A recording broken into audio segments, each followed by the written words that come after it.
जादुई किताब और तीन दोस्त। एक बार की बात है, एक छोटे से गांव में तीन सबसे अच्छे दोस्त रहते थे, आरव, सिया और कबीर। तीनों को रोमांच बहुत पसंद था।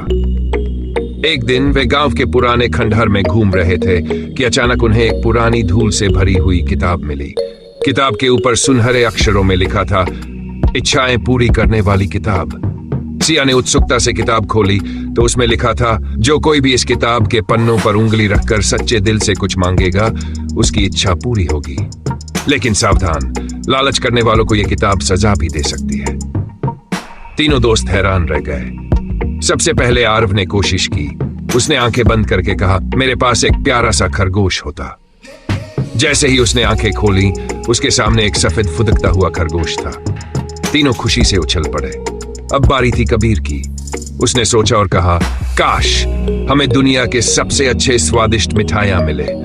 और तुरंत उनके सामने तरह तरह की मिठाइयों की टोकरी आ गई। सिया बहुत समझदार थी। उसने सोचा, अगर ये किताब इच्छाएं पूरी कर सकती है तो इसका सही इस्तेमाल करना चाहिए।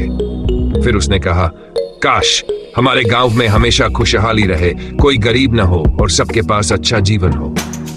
जैसे ही सिया ने इच्छा मांगी, हवा में चमक उठी और अचानक गांव में हर जगह हरियाली छा गई।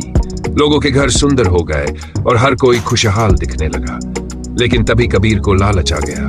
उसने सोचा, अगर मेरे पास अनगिनत सोना चांदी हो तो। उसने किताब पर हाथ रखा और इच्छा मांगी, काश मैं दुनिया का सबसे अमीर आदमी बन जाऊं। अचानक किताब के पन्ने काले पड़ गए और एक तेज आंधी चली। कबीर का सोना चांदी तो आ गया, लेकिन वह खुद अचानक एक छोटे पिंजरे में कैद हो गया। सिया और आरव घबरा गए। उन्होंने जल्दी से किताब उठाई और एक नई इच्छा मांगी, काश कबीर फिर से ठीक हो जाए और उसे लालच से सीख मिले। आंधी रुक गई। कबीर वापस आ गया। वह डर गया था, लेकिन समझ गया कि लालच बुरी चीज है। इसके बाद तीनों दोस्तों ने किताब को गांव के सबसे बड़े पेड़ के नीचे दफना दिया, ताकि कोई और इसका गलत इस्तेमाल न करे। वे हमेशा के लिए खुशहाल जीवन जीने लगे। सीख, सच्ची खुशी लालच में नहीं बल्कि अच्छे कर्मों में होती है।